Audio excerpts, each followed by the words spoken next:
from Lagos, Nigeria. This is News Central. I'm Felicity Ezewike. Top stories tonight. Edo State Governorship Election Petition Tribunal set to deliver judgment on Wednesday as leaked document stirs controversy. Heightened security concerns as Senator Natasha Akpoti-Uduaghan returns to Kogi State amid ban on rallies.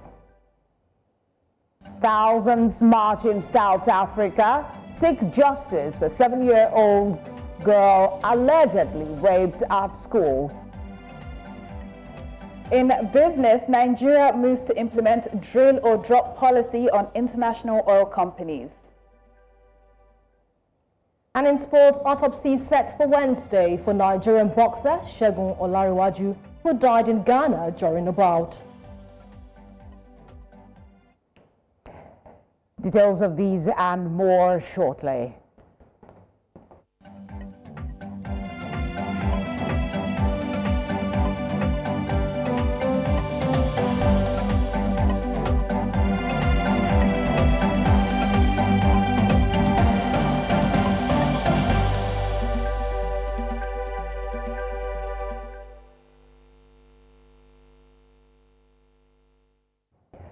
The Edo State Governorship Election Petition Tribunal is set to deliver its judgment on Wednesday, April the 2nd, in the petition filed by the People's Democratic Party and its candidate, Aswe Godalo. The tribunal is set to rule on 3 petitions challenging the declaration of Monday Okpeholo of the All Progressive Congress as the winner of the election by the Independent National Electoral Commission.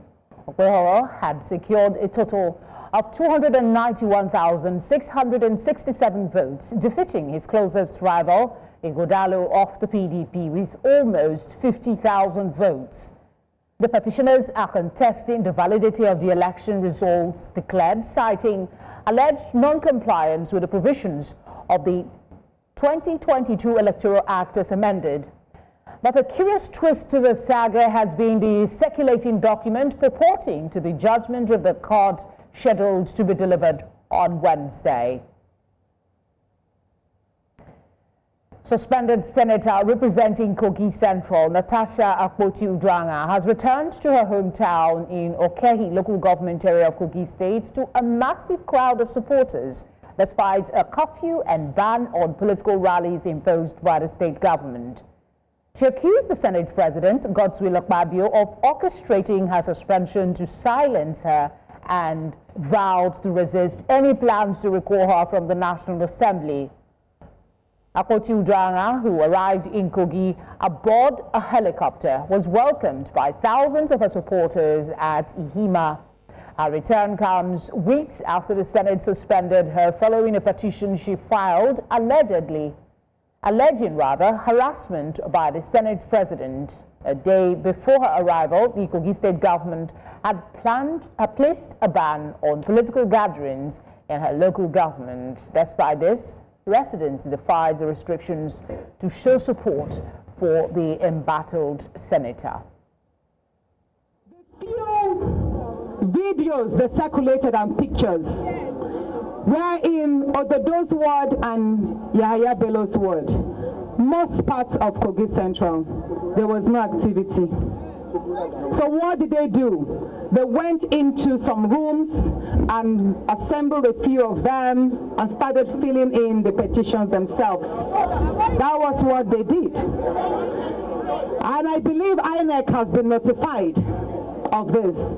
And this actually is another litmus test on INEC to redeem its image. 250,000, really? 250,000 here in Kogi Central came out in just about how many days? 3. In 2 days? In 2 days, 250,000 people came out to sign petitions for the recall of the most performing senator in Nigeria. Are they for real? From my own personal perspective, what I see INEC doing is aiding and guiding the petitioners on how to perfect their illicit acts. The first time the petition was submitted, they didn't have address, phone numbers, and all of that. So we want to check on the status of registration administration of the association which sponsored my recall, Kogi Central Political Frontier, and the CAC report came negative that association is not registered. So I'm still waiting. I'm wondering why INEC has not yet made a statement to that effect.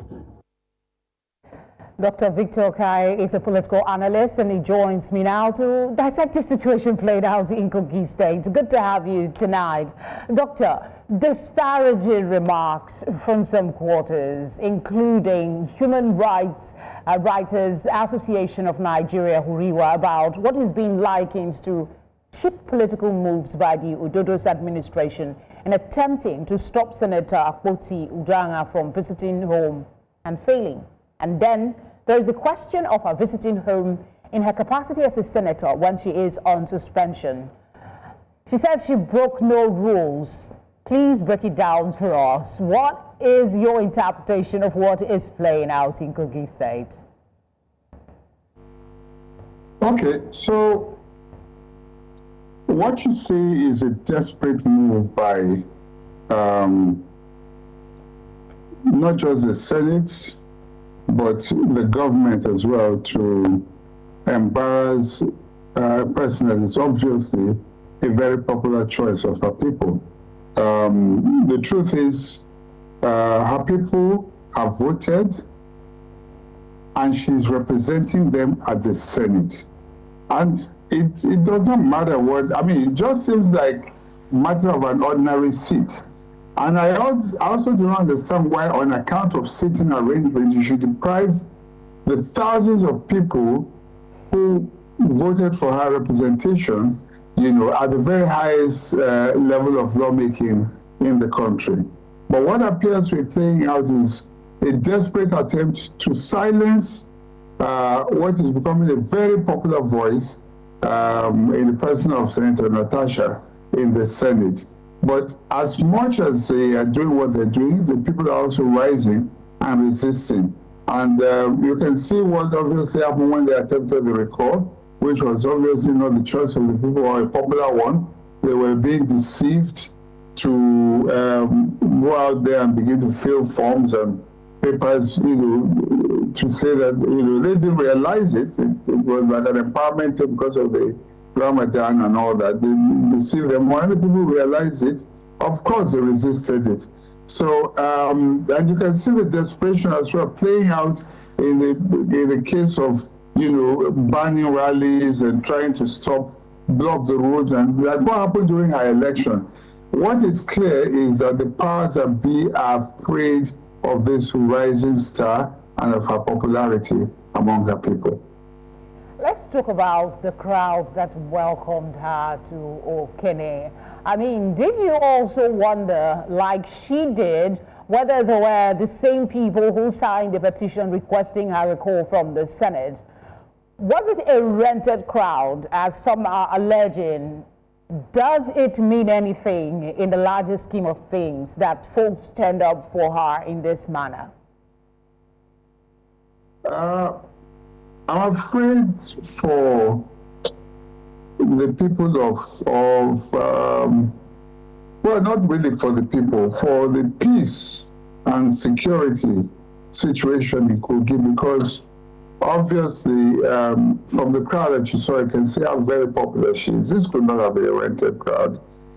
She wasn't even on ground, but even if she was, this could not have been a rented crowd. You can see, you know, the genuine love in the faces of the people that came to welcome her.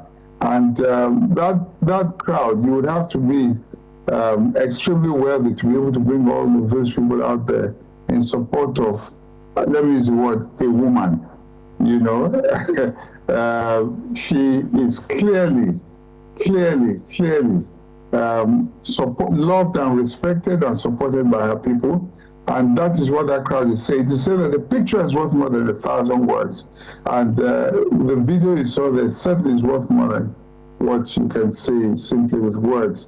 And that, for me, just says it all. You know, when she came, she was embraced by her people. They were all chanting her praises in unison.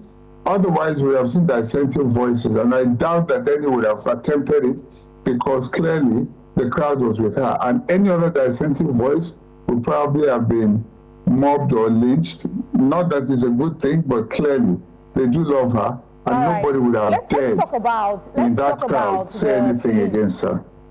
Let's talk about the police and the statement that they released. They are being used as a tool. That's what Huriwa is alleging for political ends in the advisory about stopping the rally. What do you think about this allegation against the police, that they are being used as a tool in Kogi State? How concerning is it for you? It's a shame, really, because there's no neutrality anymore. The police, like the judiciary, should be, a bastion of hope for the common man. When two people are raped, they go to the police and they end up in the courts. But when you go and then you discover that the person that you're supposed to go to for hope and succor is indeed an agent of your enemy or adversary, it then forces people to begin to take the laws into their hands. The police, they had no business in this matter, because how could they have said that there was going to why would they say that there was going to be uprising or whatever? But obviously, as we can see, that was obviously a lie, because she came, it was peaceful, the people welcomed her, there was no form of dissension or rally or of riots or anything of the sort. We put a lie to what the police were saying. Obviously, what they're doing is just, dancing to the tune of their masters. In this case, the state government and perhaps the federal powers, who have been trying to silence her. In the interest of time, quickly, how do you see this matter ending? Any possible political solution minus what is being described as Ododo's efforts to resolve this knot? I think that the Senate has done enough, and it is clear that their actions are unpopular. If the distinguished senator didn't have the support of her people, or an overwhelming support of her people, the recall process and all that has happened and all the humiliation would have succeeded. But so my last statement would be that those in authority, both at the Senate and the federal government, should find a way to resolve this matter privately and peacefully. Otherwise, we may know the beginning of a thing, but we can never predict the end. And what I want to say is that what will start like a Natasha Akpoti matter may end up becoming something that is completely out of the control of both the state and federal government, including the Senate. And she may not go down alone if they attempt to bring her down.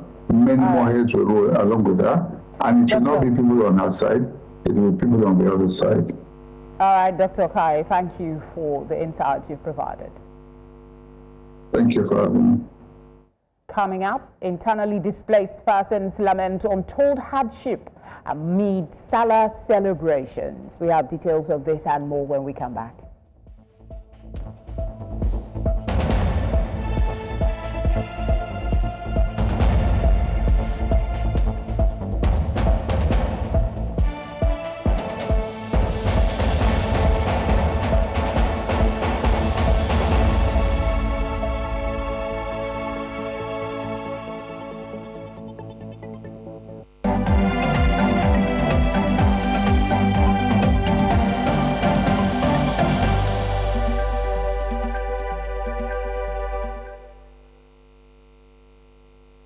You're watching tonight on News Central. A reminder of our top stories.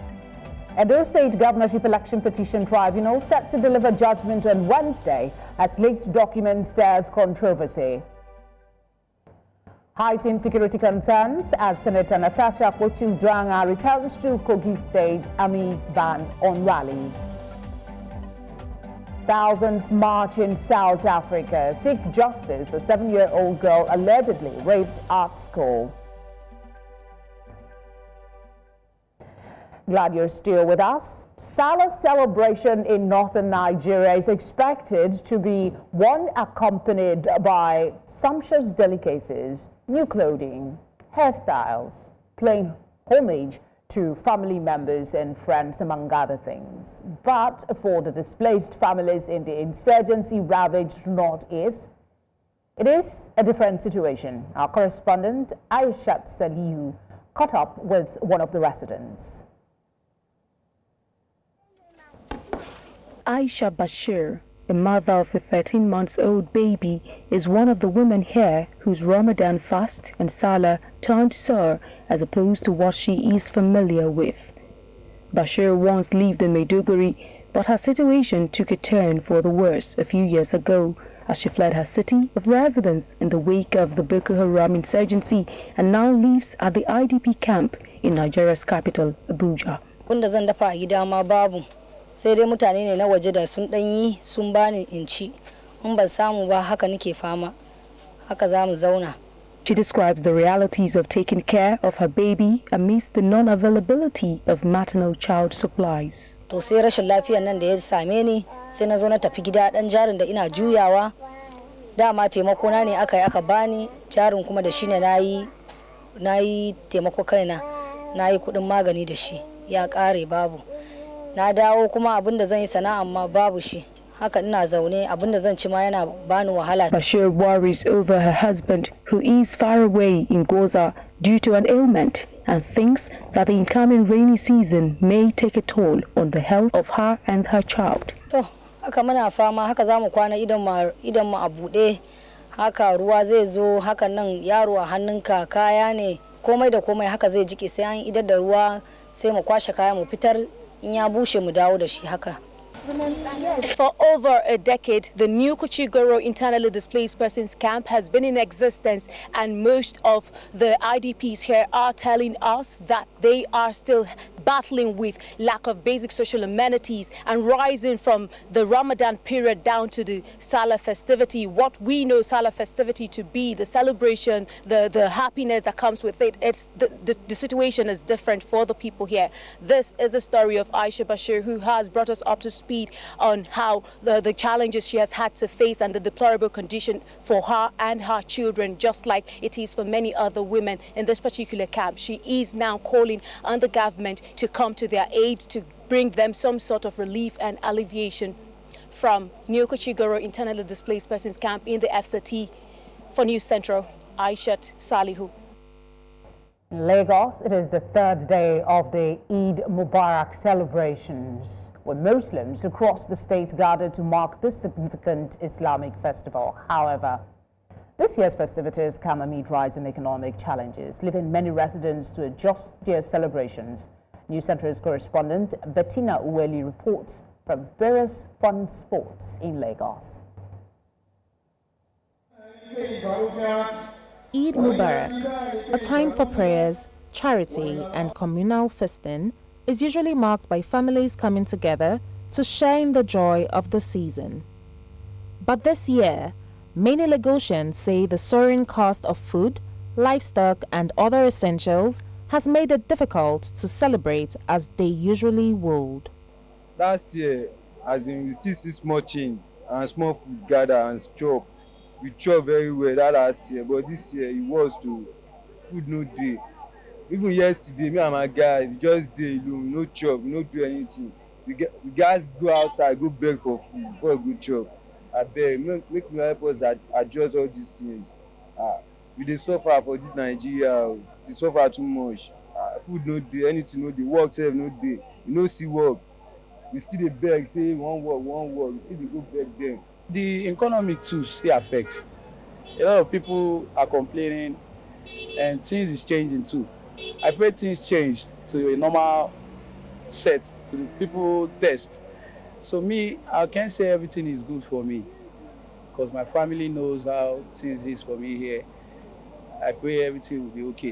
While Islamic clerics have emphasized the importance of faith, patience and unity in difficult times, urging Nigerians to remain hopeful for economic recovery. Families celebrating at home have had to cut back, and some residents say they have had to rely on salaries or seek alternative ways to make the best of the season. We go to mosque, from mosque to mosque, they give us chow, the the thing not the small thing. We chow rice, fried chicken, fried ram meat, and I enjoyed it. Some places they used to ask us, "Did you fast?" I say, "Yes, I fast." But you fast? Yeah, I do fast, but not every time I used to fast. Yeah, I fasted, but it was not all through the months I fasted. It's going well, though, because it comes at salary, so let me say it's easy for us, but we should just manage our money, we shouldn't spend more. So as Nigerians continue to grapple with economic challenges, many remain resilient, finding ways to celebrate within their means. In Lagos, for News Central, Bettina Nwili. Many thanks, Bettina. To other developments now. Clean water and hygiene are fundamental human rights, yet many girls in underserved communities lack access to these essentials. A call to action was made at the Nima Memorial Care Foundation Annual Symposium in Lagos, where stakeholders emphasized the need for collaborative efforts to support the girl child. News Central's Oluwakemi Alimi has the details. Evening of dialogue and advocacy as experts, policymakers and civil society converged on Lagos at an event to discuss the theme Empowering Futures, Clean Water and Hygiene Support for the Girl Child. The event highlighted the urgent need to provide sustainable water and sanitation solutions for young girls. The call to action is to have all the supporters, government supporters, coming together with us so that we can achieve the aim and objectives, because clean water is important anywhere in the world, and that's what we're after.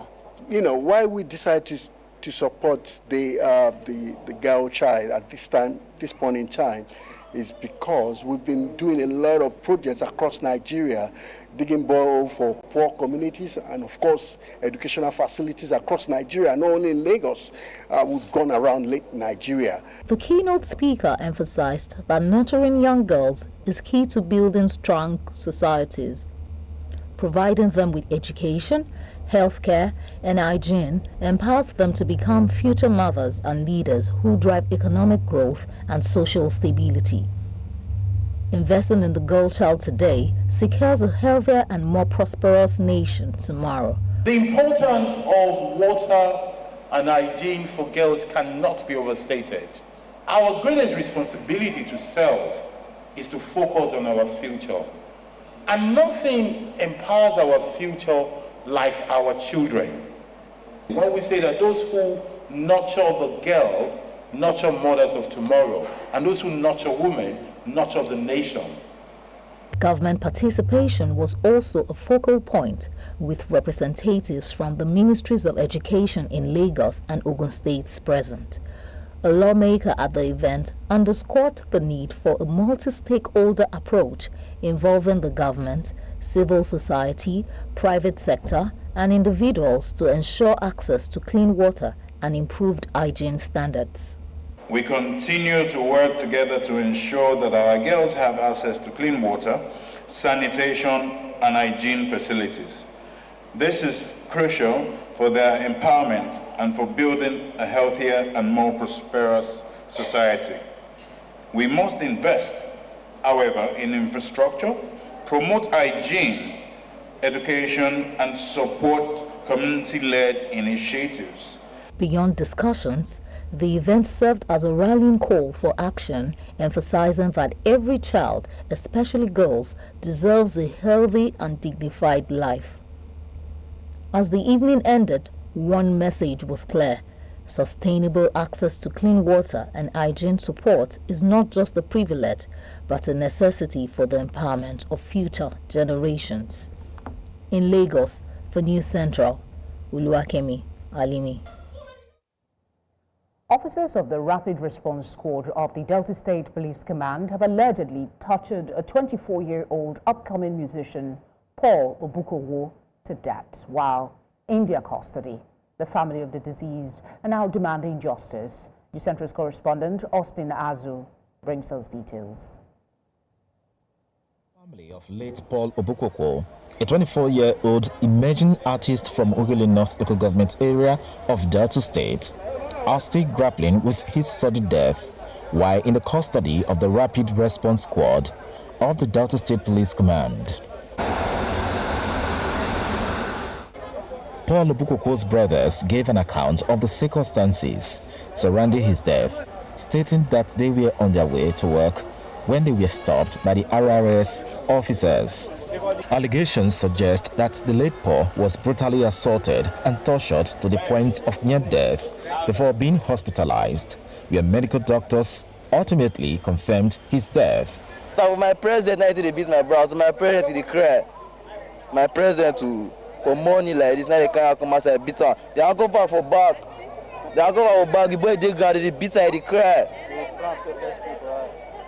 They use wood, all you need, when he come outside, not if they stand up, all you need, oh yeah. They whip her, all you need, not if they stand up. Even if they talk. For as far as they beat my brother die for illegal matter, may not be drugs.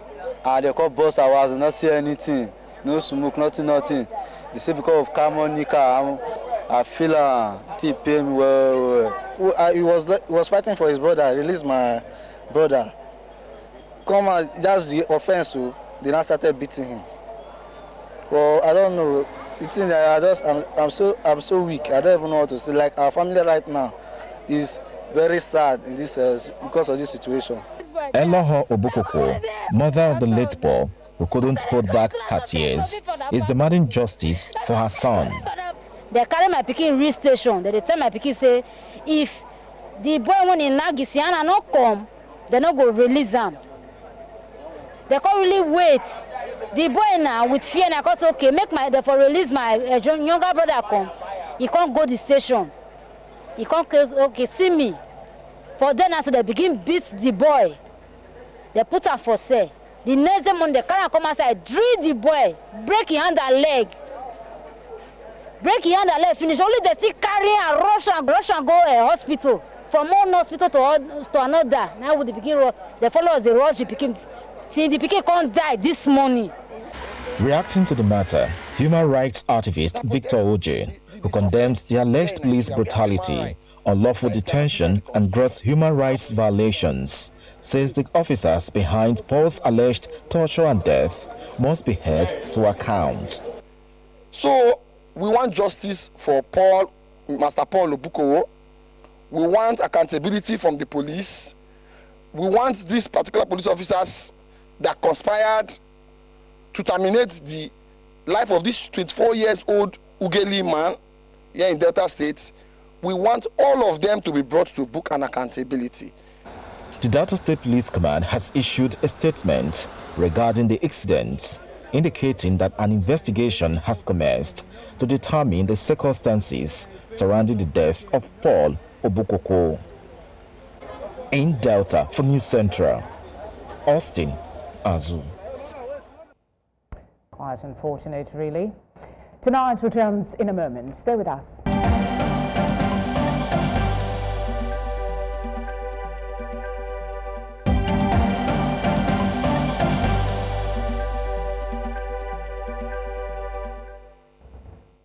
Thousands of people rallied in South Africa on Tuesday, demanding justice for a 7-year-old girl allegedly raped at school last year. The girl was allegedly raped in October of 2024, but the case only attracted huge attention about 2 weeks ago after the mother recounted what happened in a podcast and in local media, demanding authorities take action. No arrests have been made so far. More than 2,000 people marched through the city of Cape Town, with thousands more at protests in other major centers such as Pretoria, Johannesburg, and Durban.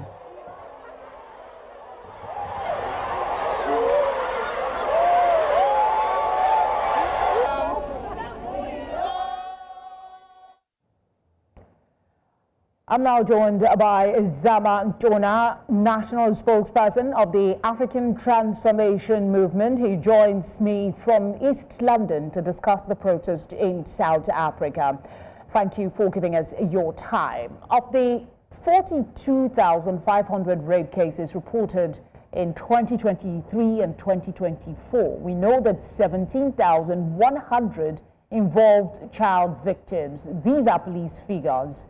Of this number, only 449 child rape cases went to trial. Without trust in the justice system, as expressed by these protesters today, how will this protest move the needle faster towards justice, going by the figures that we have? Thank you so much. For the African Transformation Movement, we must first say that it is unfortunate that we are faced with such a debacle in the Republic of South Africa. It is unthinkable that the very children we give birth to would be vulnerable at the hands of their fathers, at the hands of their uncles, at the hands of those who should be protecting them. It is truly unthinkable that in this country you would have such high numbers, especially towards the vulnerable group. For us as the African Transformation Movement, we must commend what actually took place today and days before, when South Africans said, enough is enough. We can't go on like this. Awareness plays a pivotal role in actually dealing with this issue.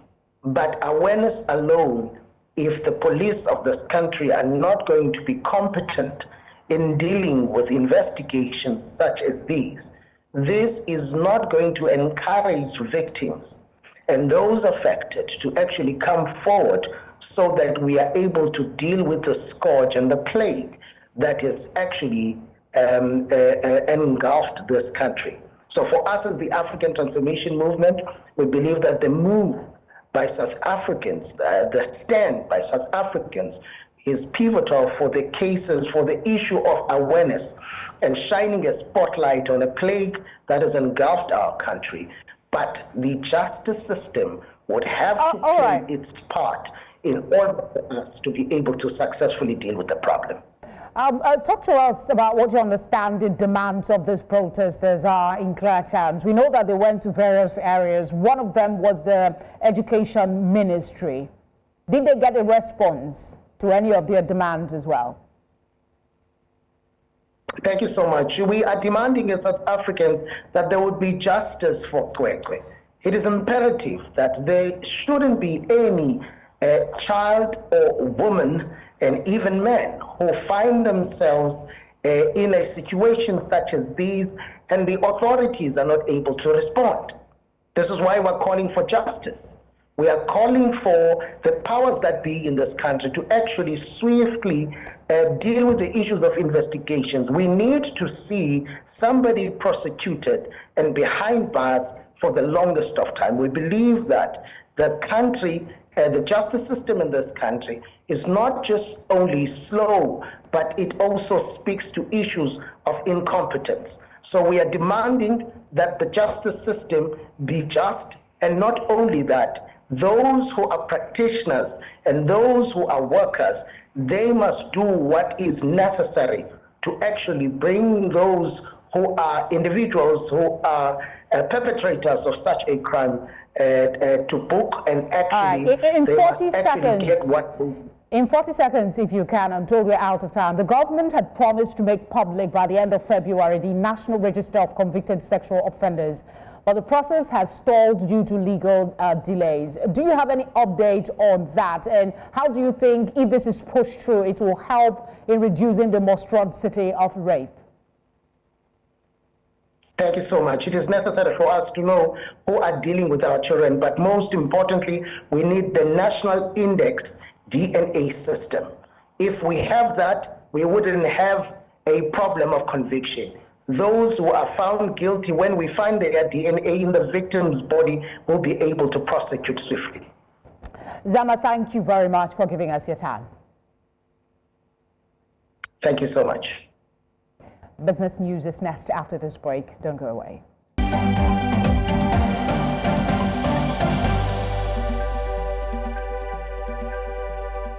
Joanna joins me now for business updates.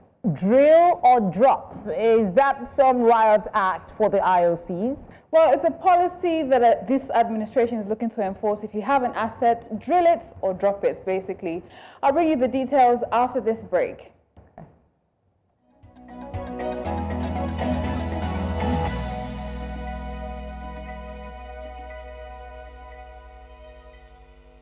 Business news in association with Money Master PSB, the easy way to master your money.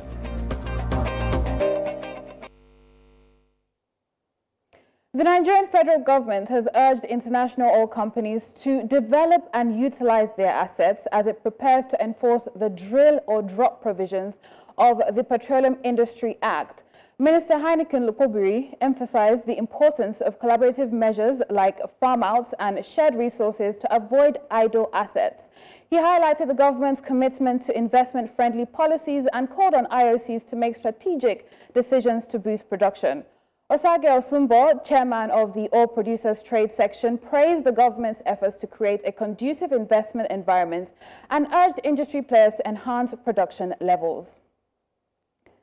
Nigeria's oil production took a hit in March with the largest cut among OPEC members, a reduction of 50,000 barrels per day to maintain an average of 1.5 million barrels per day. This move was largely driven by loading delays on Bonny Light crude, which were caused by an explosion at the Trans-Niger pipeline. President Bola Tinubu attributed the incident to political turmoil in Rivers State, declaring a state of emergency. The impact of this reduction is significant, especially considering Nigeria's 2025 budget is already threatened by oil price volatility and production cuts. And in South Africa, the Democratic Alliance has officially tabled an amendment to reject Finance Minister Enoch Godongwana's proposed 0.5% increase in value-added tax. Democratic Alliance MP Mark Burke announced this during a joint meeting of the Standing and Select Committees on Finance, highlighting ongoing disagreements between the Democratic Alliance and the African National Congress regarding the budget introduced on March 12. Burke emphasized the Democratic Alliance's commitment to avoid tax increases that burden South Africans, with the National Assembly and the National Council of Provinces set to consider the fiscal framework. This continues as both parties struggle to reach a consensus on economic policies and necessary reforms. And of course, market is closed today, Tuesday. Of course, the trading resumes on the NGX tomorrow, Wednesday. That's it on Business Tonight. I am Joanna Mustafa. Tonight continues with Felicity.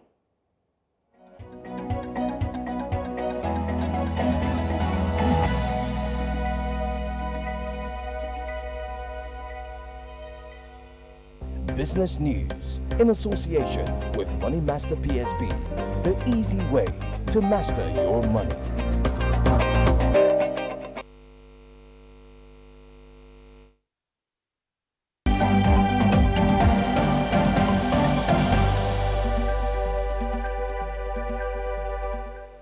Chibaro joins me now for sports updates. Autopsy is scheduled to hold for Segun, the Nigerian boxer, on Wednesday, yeah? Yes, of course, Felicity, the boxing world is still shocked and in mourning concerning the death of Segun Olariwaju. But it's a good thing that investigations has begun. I'll tell you more shortly.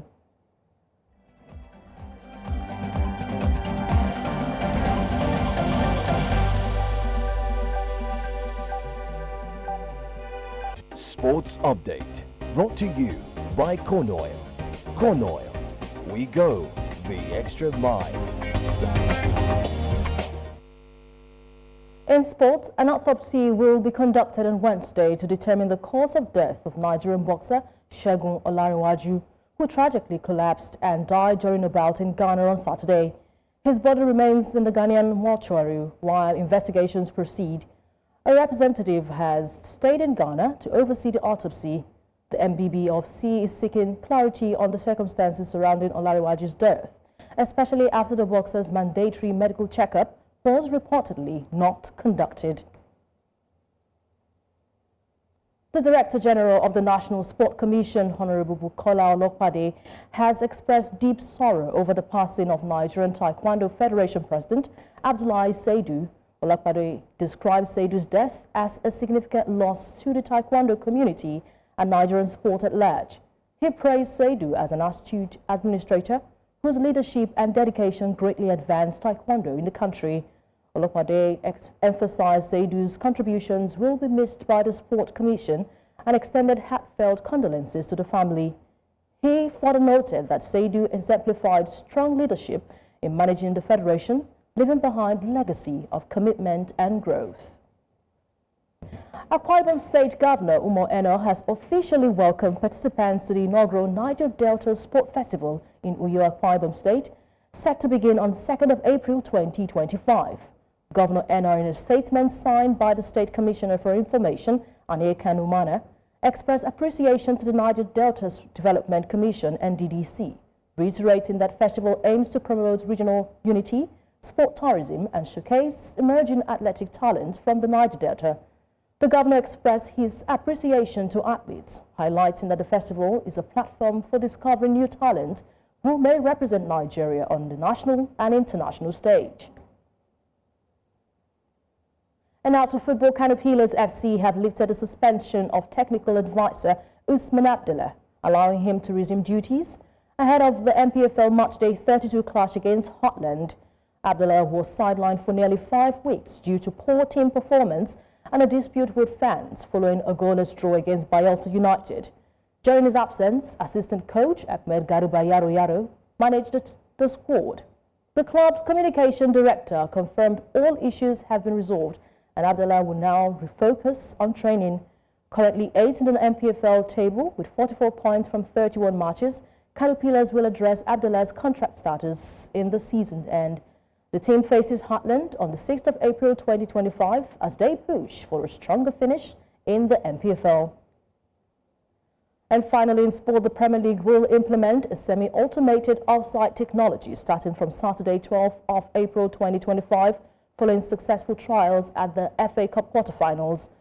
The advanced system enhances offside decision-making by automating key elements and supporting the video assistant referee.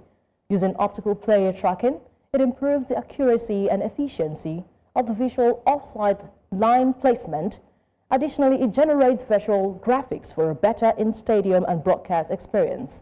The introduction of this technology aims to increase the speed, consistency, and reliability of offside calls while maintaining the integrity of the decision-making process. The Premier League has collaborated with PGMOL and the Junior Sport to develop this system, making a significant step forward in officiating standards in the league. And that's it in the world of sport. I am Onyinyechi Obaru. The news continues with Felicity.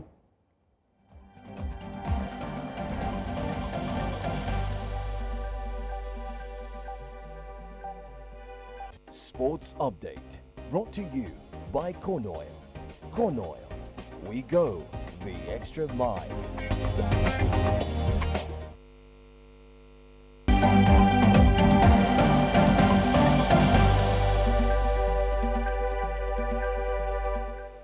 Entertainment news tonight with Sam Dandy. I hear Iyabo Ojo is hot in the news tonight. Absolutely. In fact, undeniable, Nollywood films are getting bigger and better. And she just dropped a film that's doing impressive numbers over this holiday weekend. I'll tell you all about it after this quick break. Okay.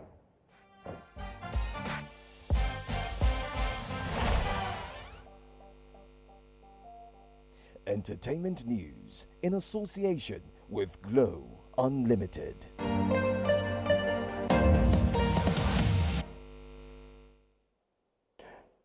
Let's get into the details. Now, Iyabo Ojo's Labake Olododo has quickly become a box office hit, earning 50 million naira in its opening holiday weekend and making it the second largest debut of 2025. Now, the epic film, which explores themes of love, betrayal, and self-discovery, follows a young woman struggling to balance societal expectations with her own desires. Produced by Iyabo Ojo herself, the film has resonated strongly with audiences, contributing to the growing trend of successful epic films and female-led Nollywood productions. Labake Olododo has made a notable 2025 debut. Then there's also Timini's Real Love, a romantic drama that holds a record for the highest-grossing first-time producer and held the highest-grossing film 3 straight weeks. A notable mention is also something about the Briggs. Now, they pushed the envelope for costume budget this year. Now, this film highlights a shift in Nollywood where women are taking center stage in both storytelling and commercial success. From box office queen Funke Akindele to previous hits like Ajakaju, Beast of Two Worlds, which broke records last year, 2024. Now, this trend signals a promising future for female filmmakers and more, maybe, excellent epic films. I'm not going to lie to you, a lot of these historic films with a lot of the languages, people are seeming to enjoy them a lot. I don't watch too many of them, but I'm very proud. Absolutely, absolutely. Especially with the AMVCA nominees. Now, we see a lot of them there. Let's move from that one. That they are winning. Absolutely. Let's move from that one to something rather interesting. Diddy's back in the news. A New York judge, of course, had a few things to say. A New York judge has dismissed a sexual assault lawsuit against Sean Diddy Combs after the plaintiff, known as Jane Doe, chose not to reveal her identity. The lawsuits, originally filed back in October 2024, alleged that Combs attempted to assault Jane Doe at the party in 1995 and struck her when she resisted. However, after the court denied her request to proceed anonymously, Doe opted not to move forward with the case, citing fear and concerns over media attention.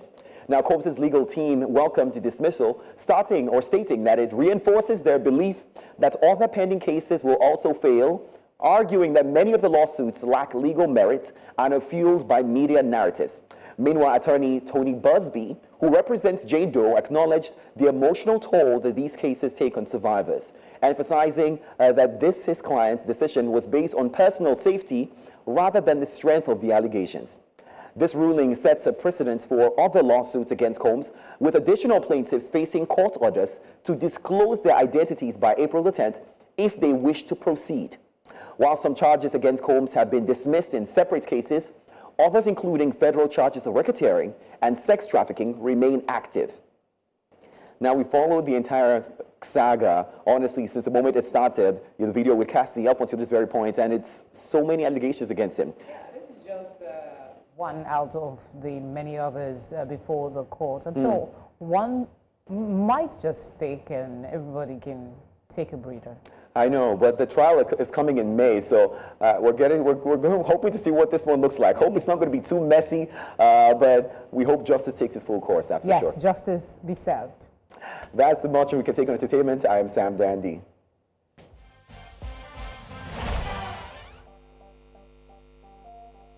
Entertainment news in association with Glow Unlimited.